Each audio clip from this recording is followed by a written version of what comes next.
All right, everybody, welcome to Radio Talk Takeover. I'm your host, Victor Blaze, with my co-host, Rashad Mitchell. And today we have the Super Bowl predictions along with reaction from this past Sunday's NFC and AFC conference championship games. And Rashad reminded me earlier that that I was accurate on both of my predictions. And what'd you think about that, man? What, the predictions? Yeah. Yeah, well, you got it right. You said that Carolina was going to beat Arizona 31-24. You said that the Broncos was going to win 28-21 in overtime. Yeah, I was pretty kind of close, wasn't it? Man. Well, I mean, not with the That was a blowout, Carolina. yeah, Carolina, not with that one. That was humiliating, man. How many interceptions did Carson Palmer throw? Do you remember? Yeah, he threw 4 interceptions. And also he lost 2 fumbles. He fumbled the ball. He lost the fumbles. So he actually had like 6 turnovers in total. Damn. Yeah. He didn't play that great. He didn't play. That's what I was afraid of when it came to Carson Palmer. And I kept saying, I don't trust him in the playoffs. Yeah, you're right. He was right. I mean, I was dead wrong. I said, Arizona's going to win 28-24. And I was right about the Broncos scoring 20 points. But I didn't know, that Fitt's going to score 34 points. So at least I got the points right with the Broncos. I said it was going to be 34-20. But Okay. They scored 20, but I thought they would do it in a loss, but they did it in a win. So I was 0-2, so I admit, it is what it is. Man, sometimes it's like that, man. I've been pretty accurate all season long, man. I mean, I know we just starting the Radio Talk Takeover show, but starting off the year, man, when I was going into the earlier show, my own personal show, I predicted that the Redskins was going to win the NFC East. That came true. The main thing that I predicted when the Redskins was going to get knocked out in the playoffs, everything, like I was pretty much on point. One thing I was really, really, really wrong about was Seattle. I felt like Seattle was going to run the table, man, and they went to Carolina and just got. I mean, I'm gonna use this sound effect. I mean, it was straight gunfire, man. I just think that this Panthers team is something that I haven't seen anything quite like them. I think the closest thing you can compare is maybe Seattle a couple of years ago, but even that team wasn't quite as dominant. And it wasn't that explosive as this team, and they wasn't scoring all these points like this. But some of their games a couple years ago, I mean, the championship game against San Francisco was a much better team than Arizona. They're much tougher. They lost a close one against Seattle. That's when Richard Sherman, had that rant in the game. Did what he did. He patted, Crabtree on the line and he pushed him. Pushed him. I guess give him a face mask or something like that. They did his rant. But anyway, that was the close game. That was a great game. But this game was just Arizona just was not. They finesse. When they got down, they didn't have that resolve to get back in the game. And you used the correct word, finesse, and I do not trust finesse in the playoffs. Yeah, I was so caught up in the offense and forgot. Again, I love that defense too, man. I thought the defense was gonna play pretty good. We had the White Freeney and it had Calais Campbell. And so it's like you would think that secondary, Patrick Peterson didn't play well. He fumbled on the punt return. He bad on that. I mean, they didn't just play bad. It's hard, man. It's hard. I'm gonna tell you something, man. I'm gonna say something. This is a bold statement, and I might get crucified for it later. I don't care. I think what we're seeing out of Cam Newton is very Tom Brady like. And I'm going to be the first person to say this because nobody else is saying it. And I usually like to be, that's one thing I do is I get ahead of everybody else. I don't give a damn. What I see out of Cam Newton at this very moment reminds me of Brady. Now, I'm going to tell you what I mean by that. Cam, we know, scrambles and do all these other things, but something that I see in him, this guy isn't cracking under pressure at all. And remember back when Brady, well, it's still like that now, so let me stop saying back when, but when people finally started to believe in Brady, like Brady could do no wrong, and it was that feeling like if you gave Brady 2 minutes left in the game, he was going to come back and get you. Oh yeah, he showed that. He had to show that over and over again. He definitely did with those 3 Super Bowls that he won. And the Giants kind of messed that up for him a little bit, but still, you still get that feeling if Brady has the ball with a minute plus left, it's a wrap. And I'm gonna tell you something. I'm feeling that same way about Cam Newton, man. Yeah. And people might not like that, but yeah, man, you're absolutely right because he's coming of age. He's coming into his own year in year out. He's improving year in year out. This is his best year, so he's that dual threat. He's the guy that's gonna hurt you with his arms and hurt you with his feet. So he has that presence about him, and he's strong, he's big, doesn't get hurt that much. He's just a guy that is going to be, if he keeps doing this, he's going to be a great quarterback. He's on the verge, he's on the cusp. He's not there yet, but if he keeps being consistent, he'll be there. he's definitely on his way, man. Yeah, He's definitely on his way, and I'm gonna tell you something else. People better get used to Cam Newton. Yeah. I think and not to make this a racial thing, but I think what a lot of people thought when he came in, they probably saw like this young, arrogant black guy. They probably looked at him and said Vince Young. And Vince Young. He was in that got arrested for DUI. Yeah. But see, Cam is like everything you expected Vince Young and RG3 and what we expected them to be, that's what he is. That's right. He is let me tell you something, and you're probably going to agree with what I'm about to say. I think Cam is the NFL's worst nightmare. And I say that because what he's doing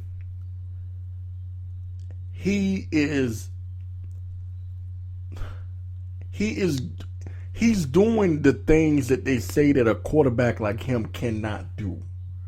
That's right. They always say these scrambling quarterbacks, they can't think clearly. They they need to learn how to be drop back passes and this, that, and the third, and they're not clutch, and they don't have this, and they don't have that. They're not pure passers, and what he's doing, he's making everybody shut up.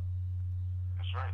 Because you see, that's always been the case with, in particular, to the mobile quarterback, especially black quarterbacks, people like that.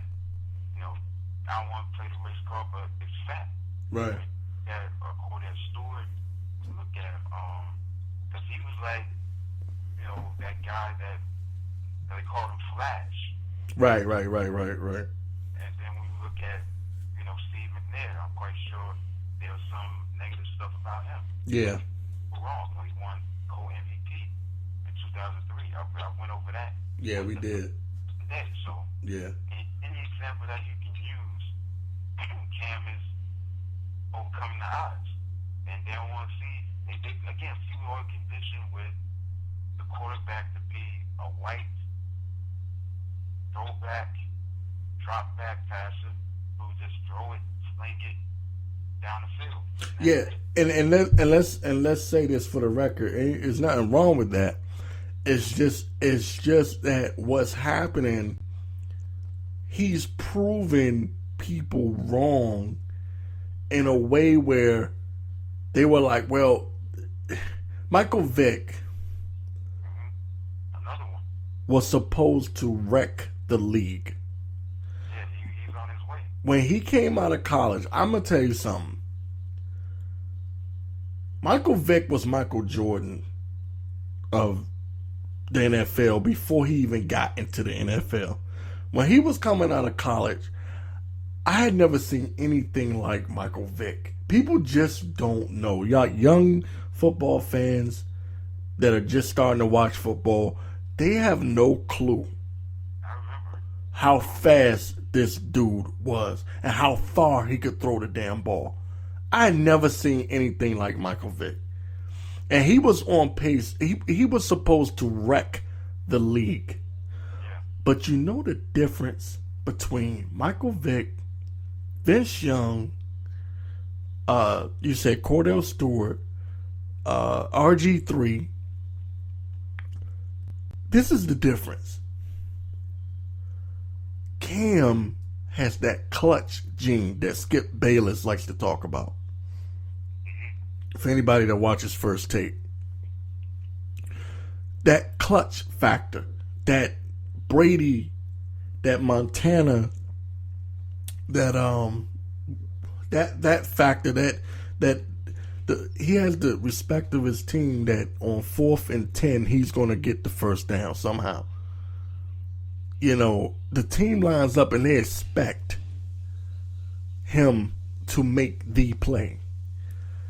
And it's the same thing that I cannot think of another quarterback, and this is what made me bring up Brady. I can't think of another quarterback that has that. Like we was talking about Carson Palmer, right? That's right. Palmer is a good quarterback, especially throwing the ball down the field. But what happens when you need him in the clutch? It's just not the same. It's like some people have it and some people don't, and you can't really explain it. Because talent-wise, like if we was to go through the NFL, right, and we was to look talent-wise, Phillip Rivers is just Phillip Rivers. I don't know, we getting a little static here. You all right? On your end? Okay, it might be on my end. Phillip Rivers is just as good as any quarterback in the league, talent-wise. Drew Brees is just as good as any quarterback in the league, talent-wise. All these guys, there's many of good quarterbacks in the league. But what separates the greatest from the great to the pretty good is that clutch factor. Rising to the occasion without getting shaken up. And Cam has that, man. Don't he look like a kid in the playground? Yeah, man, he just enjoying himself. He plays with a lot of exuberance, and plus, he doesn't let the pressure overwhelm him. It doesn't overwhelm him. He's ready to play in the big moments. Now, again, this is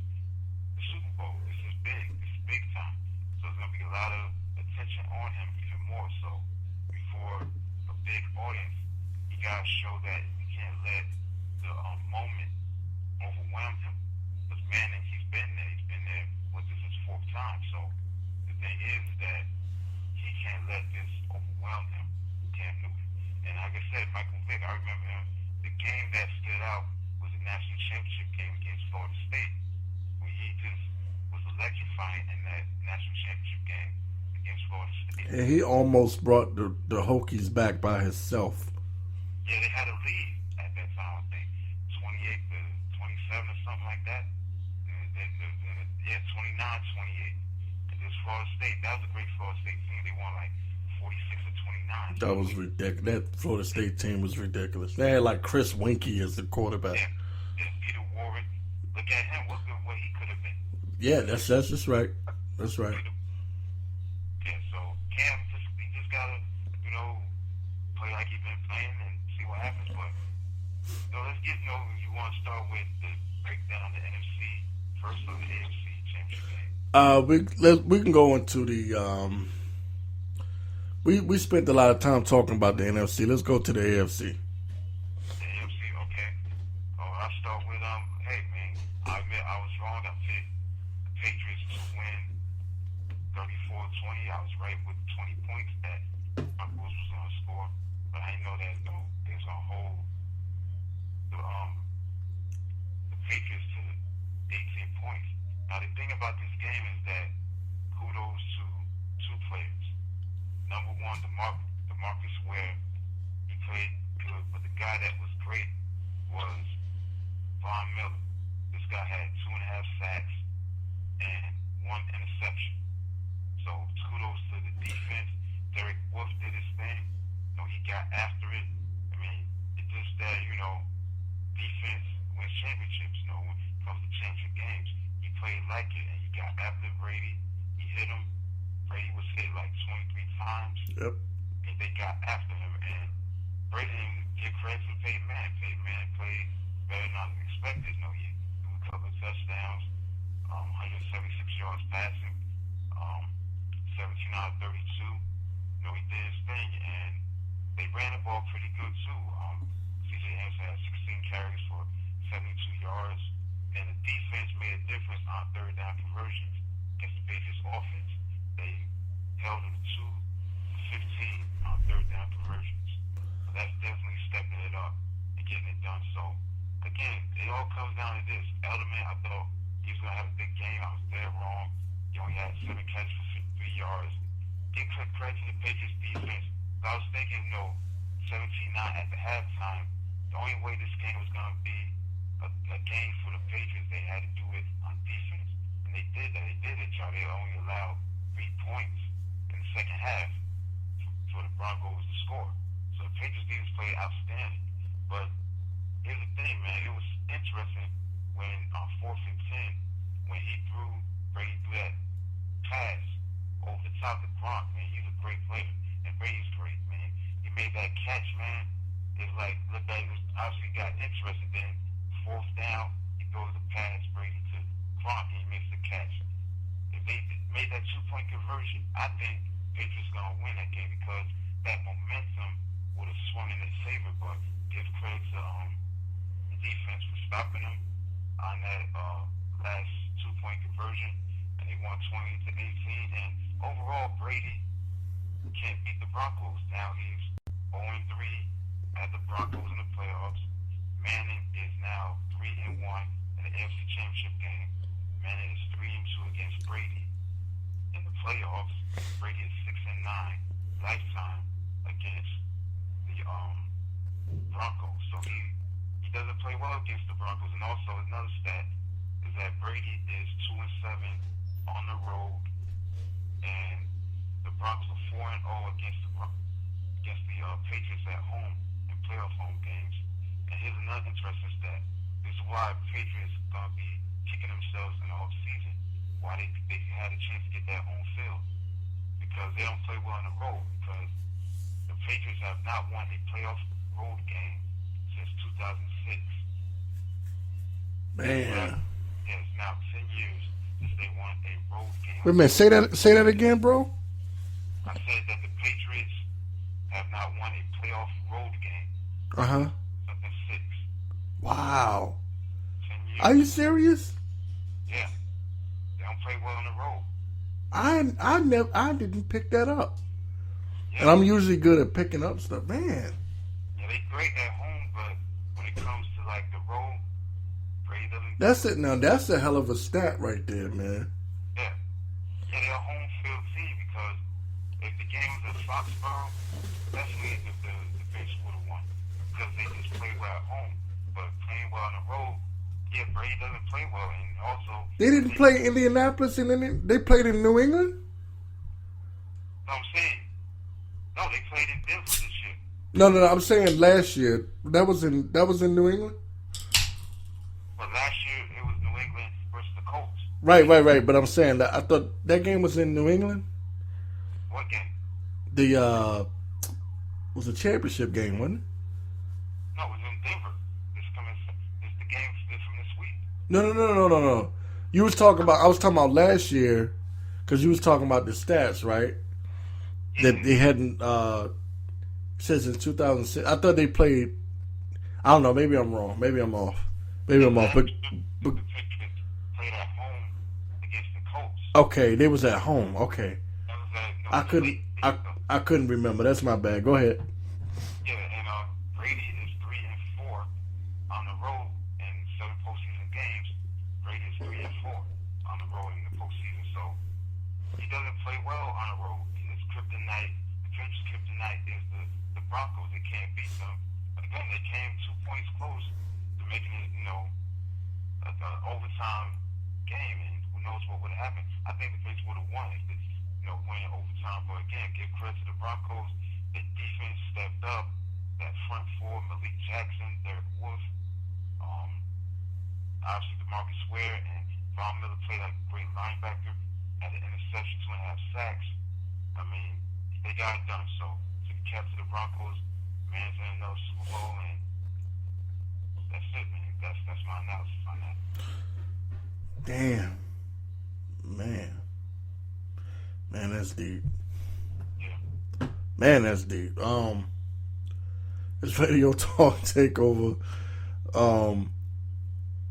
Man, that's Mr. Stats right there. Sean Mitchell brought the stats. I mean, he went all out. He went all in on him.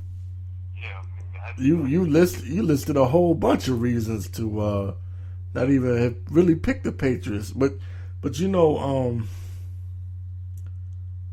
this Broncos team didn't surprise me. They surprised a lot of people. Yeah. They didn't surprise me, and I'm gonna tell you why. They were floating under the radar all year long because people were looking. See, remember when the Patriots were undefeated? Yeah, I remember that. Yeah, definitely. And they were like, "Oh, this team might be better than the 2007 Patriots." Yeah, there was a lot of talk about that. But they was kind of playing like them because, they was mad about, these allegations with the Deflategate. And that's why this law is big. You mean these facts about Deflategate? The Patriots, I don't care what nobody say. Don't blame it on Rashad. Blame it on Victor Blaze. I'm telling you, the Patriots are the cheatingest team in the NFL. And you know what? I like it. Because if you ain't cheating, you ain't trying. And they take advantage of every single little opportunity. If you beat the Patriots, it's because you've covered all grounds. Yeah, the truth is that, again, they were so motivated to get things done this year. Yeah. And they had the injuries and all that. But like I said, I felt, they was going to get to the Super Bowl and play Arizona. Obviously, I was wrong. But, again, the Patriots are just, again, they got no reason to hang their heads. This team was in their 5th consecutive AFC Championship game. Now they're 2-3. No, they don't hang their heads. They just get angrier. Yeah, they're going to try to find a way to get, they're going to be back in the mix because, again, the AFC East is not that great. So, they'll be back in the mix for Super Bowl. Well, the Patriots are a team, when they lose, they get ticked off and they try to stomp everybody into the ground. But Yeah, but the thing is that they've been dealing with a lot of losing. Even though they won it last year, before that, they was losing a lot in the playoffs. They made it to the Super Bowl in 11, and the Giants beat them. But the thing is that they haven't been, flawless. They were, 9-0 when they had, they was, in 2000,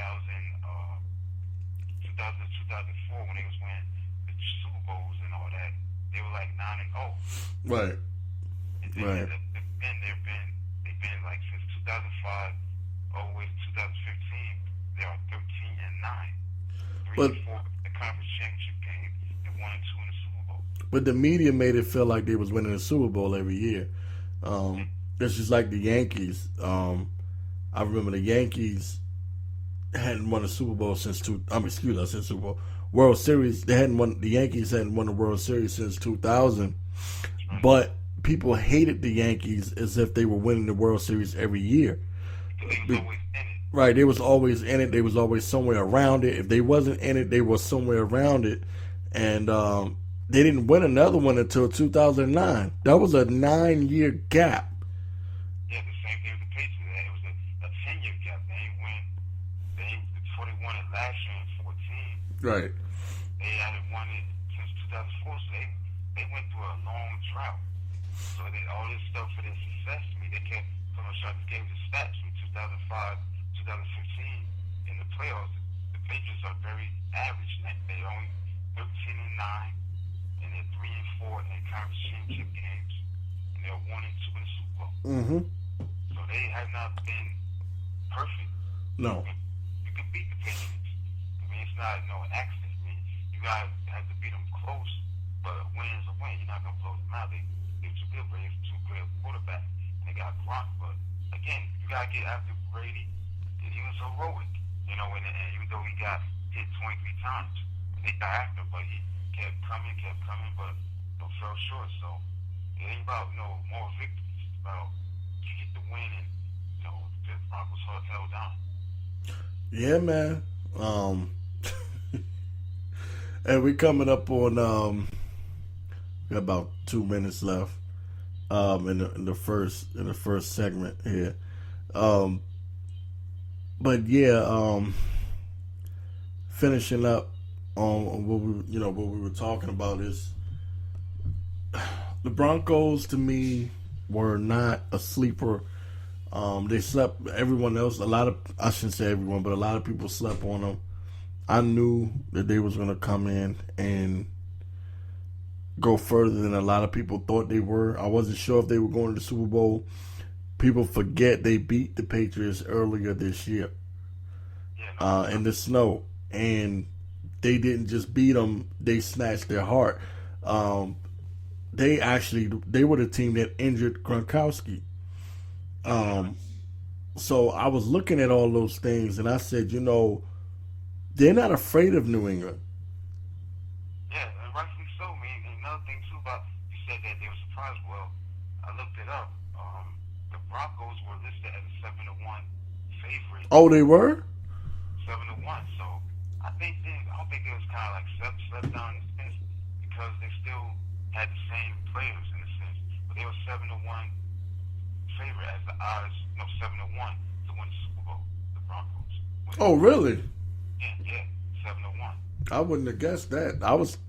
The feeling. Well, we're on the East Coast, so you know how it is on the East. It felt to me like the Broncos was being overlooked. Because in the media, I didn't hear nothing about the Broncos. Only time I heard about the Broncos when they was going through the what's his name? Brock Osweiler. Yeah, they was going. I keep saying, I want to say Rockwaller, but they were going through that, and the Broncos defense. Yeah. All right, I'll tell you what, we're gonna go ahead and close this first half out. We're gonna come back with Super Bowl predictions. This is Radio Talk Takeover with Victor Blaze and Rashad Mitchell, Mr. Statman himself. And we're going to be coming back with the Super Bowl predictions.